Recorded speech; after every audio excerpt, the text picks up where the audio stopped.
Hello all welcome to our channel. నా పేరు మహేష్ చంద్ర. So updates తీసుకొచ్చేసాను మీ దగ్గరికి. గ్రిట్ అప్డేట్స్ తో వచ్చాను. కొన్ని ఇంట్రెస్టింగ్ అప్డేట్స్ ఉన్నాయి, మీతో డిస్కస్ చేస్తాను. సో మన ఛానల్ ఎవరైనా కొత్తగా చూస్తుంటే సబ్స్క్రైబ్ చేయండి, ఎందుకంటే ఇంట్రెస్టింగ్ అప్డేట్స్ తోటి బిగ్ బాస్ సీజన్ స్టార్ట్ అవుతుంది. ప్రతిరోజు వీడియో మీద వీడియో వస్తుంటాయి. కొన్ని షార్ట్ వీడియోస్ ఉంటాయి, కొన్ని లెంత్ వీడియోస్ ఉంటాయి. ఓకే, సబ్స్క్రైబ్ చేశారు కదా, డన్. ఓకే, నెక్స్ట్ అప్డేట్స్ ఏంటంటే బిగ్ బాస్ సీజన్ కి ప్రతి సీజన్ కి ఒక్కొక్క థీమ్ ఉంటుంది. సో ఈ సీజన్ లో ఈ థీమ్ అసలు ఏంటి, ఏం జరగబోతుంది అనేది మాట్లాడుకుందాం. అండ్ కెమెరాకి సంబంధించిన చిన్న ఇన్ఫర్మేషన్ కూడా ఉంది. అది కొంతమంది క్యూరియాసిటీ ఉంటుంది, కొంతమంది క్యూరియాసిటీ ఉంటుంది దాని మీద. సో అది కూడా చెప్తాను. మాస్క్ మ్యాన్ గురించి ఒక ఇంట్రెస్టింగ్ న్యూస్ కూడా వినిపిస్తుంది, అది కూడా మీతో డిస్కస్ చేస్తాను అనమాట. ఈ మూడు విషయాల గురించి మనం మాట్లాడుకుందాం. ఆల్రెడీ ఇన్స్టాగ్రామ్ లో అప్డేట్స్ పెట్టేశాను, బట్ మనకి ఇన్స్టాగ్రామ్ లో కంటే ఇక్కడ ఎక్కువ మంది ఫాలోవర్స్ ఉన్నారు కదా, సో దానికోసమే ఇక్కడికి వచ్చాను అనమాట. థీమ్ వచ్చేసరికి ఓనర్స్ వర్సెస్ టెనెంట్స్ థీమ్ అనమాట. ఇది ఈ బిగ్ బాస్ ఈ సీజన్ లో. సో ఓనర్స్ అనే వాళ్ళు బిగ్ బాస్ హౌస్ లో ఉంటారు నాకు తెలిసి. టెనెంట్స్ అనే వాళ్ళు ఆల్రెడీ చెప్పాను కదా, స్విమ్మింగ్ పూల్ పక్కన ఒక కంటైనర్ లాంటి ఉంటుంది. సో మేబీ దాంట్లో టెనెంట్స్ ఉంటారు, అంటే అద్దెలు ఇచ్చిన చిన్నులు ఉంటుంది, ఓనర్స్ పెద్ద ఇల్లు ఉంటుంది కదా. సో కాబట్టి మేబీ వాళ్ళకి ఏమైనా పనులు చేయడానికి వీటికి ఉపయోగించుకోవచ్చేమో టెనెంట్స్ ని. సో ఓనర్స్ కి టెనెంట్స్ పని చేస్తారేమో, ఓనర్స్ లాగే బిహేవ్ చేస్తారేమో అని ఇలా పెట్టారనమాట. ఓవరాల్ గా ఇలాగే జరుగుతుంటది. So owners versus tenants and every week change అవుతూ ఉంటుంది అనమాట. ఎండ్ టాస్క్ ఏదైతే ఉంటుందో, మేబీ ఆ ఎండ్ టాస్క్ గెలిచిన తర్వాత ఓనర్స్ టెనెంట్స్ లాగా మారుతారు, టెనెంట్స్ ఓనర్స్ లాగా మారుతారు, లేదా ఓనర్స్ కంటిన్యూ అవ్వచ్చు. ఇలాగా షఫల్ అవుతూ ఉంటది అని చెప్పి టాక్ నడుస్తుంది. అండ్ మా ఆజం నాకు ఇచ్చిన అప్డేట్ కూడా అది. సో ఎలా స్టార్ట్ చేస్తారు, ఓనర్స్ ఎవరు అండ్ టెనెంట్స్ ఎవరు అంటే, సో మనం ఇప్పుడు దాకా చూసాము బిగ్ బాస్ అగ్ని పరీక్ష 15 ఎపిసోడ్లు. పాపం చాలా మంది చాలా కష్టపడ్డారు అండ్ చాలా మందికి వాళ్ళు ఓన్ చేసుకున్నాము. లోపలికి వచ్చి 6 అంటే ఖచ్చితంగా ఓన్ చేసుకున్నట్టు వాళ్ళే లోపలికి వస్తారు కాబట్టి. సో వాళ్ళు అంత కష్టపడినప్పుడు మరి వాళ్ళని మళ్ళీ మొదటి వీక్ లో వాళ్ళని కష్టపడరు కదా, సో వాళ్ళు ఓనర్స్ గా ఉంటారు. మీరు ఎవరైతే ఇష్టపడి నచ్చి ఓట్లు వేసుకొని లోపలికి తెచ్చుకుంటున్నారో వాళ్ళు ఓనర్స్ గా బిహేవ్ చేస్తారు. ఎవరైతే celebrities Bigg Boss team select చేసి లోపలికి పంపిస్తుందో వాళ్ళు టెనెంట్స్ లాగా బిహేవ్ చేస్తారనమాట.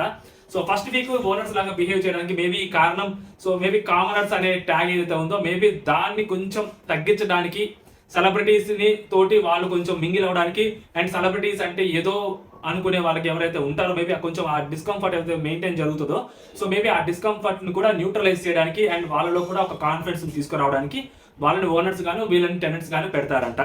సో అగ్ని పరీక్ష వేరు, బిగ్ బాస్ హౌస్ లో జర్నీ వేరు, కంప్లీట్ గా వేరు కాబట్టి. సో వాళ్ళు పాపం కొంచెం తడబడచ్చు, కొంచెం జంకొచ్చు ఆ అట్మాస్ఫియర్ చూసి. అండ్ సినిమా వాళ్ళకంటే సో వాళ్ళకి కొంచెం అవన్నీ చాలా చూసేసి ఉంటారు కాబట్టి సో వాళ్ళు పెద్దగా పట్టించుకోరు ఇలాంటివన్నీ. బట్ కామనర్స్ కి కొంచెం అది ఉంటుంది. సో కాబట్టి మేబీ ఆ బెరుకు అనొచ్చు, ఇంకోటి అనొచ్చు. సో వాళ్ళకే ఫస్ట్ ఓనర్స్ ఇచ్చారు అండ్ వాళ్ళకి they deserve should be owners, ఎందుకంటే వాళ్ళు టాస్క్ అవన్నీ గెలిచారు కాబట్టి వాళ్ళు ఓనర్స్ అనమాట. ఇది లేటెస్ట్ అప్డేట్. అండ్ ఇంకొక ఇంట్రెస్టింగ్ న్యూస్ ఏంటంటే mask man. So mask man interesting news ఏంటంటే మాస్క్ మ్యాన్ సెంట్రిక్ గా బిగ్ బాస్ గేమ్ నడవబోతుంది. మాస్క్ మ్యాన్ సెంట్రిక్ గానే బిగ్ బాస్ టాస్క్ పెట్టబోతున్నాడు. మాస్క్ మ్యాన్ సెంట్రిక్ గానే త్రూ అవుట్ కంటెస్టెంట్స్ కూడా గేమ్ ఆడాల్సి వస్తుంది అని చెప్పి బిగ్ బాస్ టీమ్ ప్లాన్ చేస్తుందంట. మాస్క్ మ్యాన్ హైలైట్ చేయడానికి, మాస్క్ మ్యాన్ ఎలివేట్ చేయడానికి అండ్ మాస్క్ మ్యాన్ వీలైతే కార్నర్ కూడా చేయడానికి, ఆడియన్స్ లో అంటే లోపల కంటెస్టెంట్స్ వర్సెస్ మాస్క్ మ్యాన్ లాగా చేయడానికి కూడా బిగ్ బాస్ టీమ్ ట్రై చేస్తుంది. ఇప్పటి నుంచి ఒక ప్లానింగ్ ఉంటుంది కదా, స్టార్టింగ్ నుంచి ఒక ప్లానింగ్ ఉంటుంది కదా. సో ఎలా చేస్తే ఏంటి, ఎందుకంటే మాస్క్ మ్యాన్ బిహేవియర్ చూసిన వాళ్ళకి ఎవరికైనా కూడా మా ముదురు mask man. So mask man ఏదైనా ఆన్ ఫేస్ మాట్లాడతారు, కుల్లా మాట్లాడతారు కాబట్టి సో మాస్క్ మ్యాన్ కి ఆపోజిట్ గా ఏదైనా పెట్టి, అంటే మాస్క్ మ్యాన్ ఏదైనా తప్పు చేశారు అనుకో, ఇప్పుడు మాస్క్ మ్యాన్ చాలా పర్ఫెక్ట్ గా ఉంటాడు, నేను చాలా డిసిప్లైన్ గా ఉంటాను అది చెప్తున్నాడు. సో మాస్క్ మ్యాన్ తప్పు చేసిన వీడియోస్ ఏమైనా చూపెట్టితే పరిస్థితి ఏంటి, అందరూ మాస్క్ మ్యాన్ మీదకి వస్తారు కదా. ఆ చూపెట్టిన దాంట్లో మొత్తం ఒక యాక్ట్ లో 70% అతను మంచి చేసి 30% తప్పు చూపించారు అనుకో బిగ్ బాస్ కావాలని, అప్పుడు చూస్తున్న ఆడియన్స్ కి ఏమనిపిస్తుంది, మాస్క్ మ్యాన్ మీద ఒక ఒపీనియన్ ఏర్పడుతుంది, వీళ్ళెందుకు అంత ఓవర్ యాక్షన్ చేస్తున్నారు చిన్న దానికని. సో ఇలాంటివి కూడా జరగచ్చు, అర్థమవుతుందా. సో ఏదైనా చేసి మాస్క్ మ్యాన్ సెంటర్ గా గేమ్ నడపాలని ట్రై చేస్తున్నారంట. అండ్ మాస్క్ మ్యాన్ ఎందుకంటే అగ్ని పరీక్ష షోలో మాస్క్ మ్యాన్ చాలా మాట్లాడాడు, మామూలు కూడా కాదు, దుల్లా కొట్టేశాడు మాస్క్ మ్యాన్, అవన్నీ ఎడిట్ చేశారంట. మీకు లాస్ట్ టైం కూడా చెప్పాను నేను, శ్వేతా శెట్టి తోటి మొన్న మాట్లాడుతున్నప్పుడు అమ్మాయి ఇతనితో మీరు ఆ షర్ట్ తీస్తారా అది తీస్తారా ఇది మాట్లాడుతున్నప్పుడు మీరే మాట్లాడాలి డీసెన్సీ గురించి, హైజీనిక్ గురించి. మీరు బయట కూర్చున్నప్పుడు ఆ డిష్యూస్ మీరు ముక్కో దుడుచుకుని డిష్యూస్ అంటే డస్ట్బిన్ లేకుండా పక్కన పడేశారు అని చెప్పి బయట విషయాన్ని కూడా లోపలికి తీసుకొచ్చారు అతను. అదే కాన్వర్జేషన్ లో అప్పుడే మీరు విదేశీయురాలు, నేను స్వదేశీయుడిని, మీరు యూకే నుంచి లండన్ నుంచి వచ్చారు, అంటే మీరు బ్రిటిషర్స్, నేను ఇక్కడ వాడిని, నేను భారతీయుడిని, నేను ఆంధ్ర వాడిని, ఈ రేంజ్ లో మాట్లాడారంట. ఇదంతా కట్ చేశారంట. చూసిన ఎవరైతే వాళ్ళు చూసారో అందరు షాక్ అంట, ఎందుకు అబ్బాయి ఏం మాట్లాడుతున్నాడు అని. నవదీప్ వాళ్ళు సీరియస్ వాళ్ళంతా షాక్ అయ్యారంట. ఇంద్రబాబు ఇలా మాట్లాడుతున్నాడు అని. సో అవన్నీ కట్ చేశారు. మేబీ అలాంటివి ఆ ఎపిసోడ్ చూసుకున్నప్పుడు మాస్క్ మ్యాన్ గారు ఇంత మాట్లాడారు అంతా కట్ చేశారు ఏంట్రా అంటే మాస్క్ మ్యాన్ తెలుస్తుంది, ఓహో వీళ్ళు కట్ చేశారు మనం ఇక్కడ దొల్లగొట్టాలని చెప్పి మాస్క్ మ్యాన్ కూడా ఒక క్లారిటీ ఉంటుంది. అండ్ అదే మాస్క్ మ్యాన్ అసలు ఇన్స్టాగ్రామ్ లో అవ్వచ్చు లేకుంటే అక్కడ చాలా మంది అడుగుతున్నారంట మాస్క్ మ్యాన్ ని. నాకు వచ్చిన ఇంట్రెస్టింగ్ అప్డేట్ ఏంటంటే మీరు ఎందుకు ఇన్స్టాగ్రామ్ లో మిమ్మల్ని మీరు ప్రమోట్ చేసుకోరు, మీకు ఓటేమని చెప్పిన వాళ్ళందరినీ మీరు ఎందుకు ట్యాగ్ చేయరు అది అంటే నాకు అవసరం లేదు.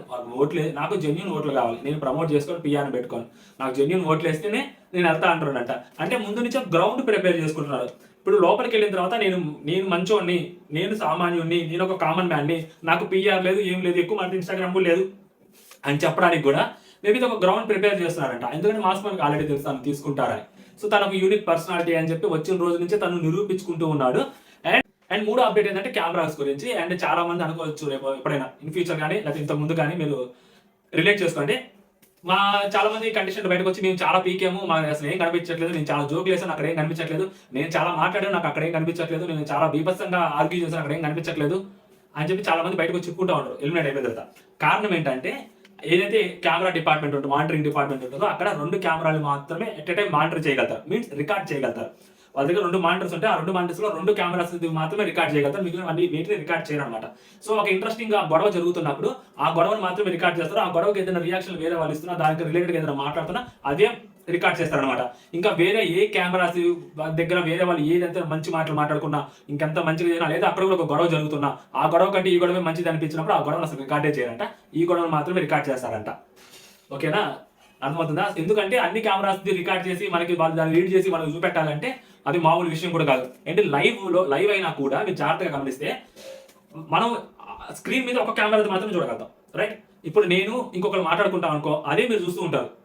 ఆ టైంలో వేరే వాళ్ళు ఏదేదో మాట్లాడేసుకుంటా ఉంటారు. ఇంకా 14 మంది కండిషన్లు ఏం చేస్తుంటారు మీకు తెలుసా? ఆ టైంలో ఎవరు ఎక్కడ ఉంటారు అది మీరు చూడగలుగుతారా? చూడలేరు కదా.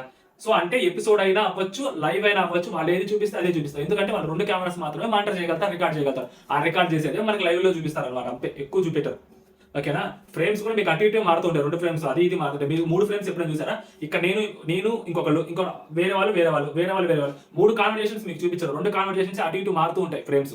ఎందుకంటే రికార్డ్ చేసేది 2 కెమెరాస్ మాత్రమే ఫుటేజెస్ రికార్డ్ చేస్తారు కాబట్టి అదనమాట సంగతి. మళ్ళీ మిస్ అవ్వకూడదు అని. ఓకేనా, ఇవి అలాంటివి అప్డేట్స్ అనమాట. కొన్ని పనికొచ్చే ఉన్నాయి, కొన్ని పనికిరాని ఉన్నాయి, కొన్ని ఇంట్రెస్టింగ్ గా ఉన్నాయని మీకు ఏమైనా అనిపిస్తే సోది ఎక్కువ చెప్పేవారా అప్డేట్స్ తక్కువ చెప్పేవారా అని అనుకున్నా పర్లేదు. సో పోయే కొద్ది ఇంట్రెస్టింగ్ అప్డేట్స్ వస్తుంటాయి. ఎందుకంటే ప్రతి వీడియో వస్తుంటే సీజన్ స్టార్ట్ అయినప్పటి నుంచి ఎల్లుండి నుంచి టక్ అప్డేట్లు అన్ని వస్తూ ఉంటాయి. సో మన ఛానల్ సబ్స్క్రైబ్ చేసి పెట్టేసుకోండి. ఇన్స్టాగ్రామ్ లో కూడా ఫాలో అవ్వండి, చిన్న అప్డేట్లు అక్కడే పెడుతుంటాను. కొన్ని రోజులు వీడియోస్ కూడా చేస్తుంటాను, బట్ అక్కడ కూడా అప్డేట్స్ పెడుతుంటారు. ఎవరైనా ఈజీగా మన ఇంతసేపు ఓపిక లేదురా బాబు మాకు స్ట్రైట్ అవే మ్యాటర్స్ ఆల్ మాకంటే మీరు ఇన్స్టాగ్రామ్ లోకి వచ్చేసేయండి, అక్కడ అప్డేట్ చూసుకోండి, హ్యాపీగా వెళ్ళిపోండి. ఫాలో అయ్యారనుకోండి నాకు బెనిఫిట్ ఉంటుంది. ఓకేనా, జై హింద్.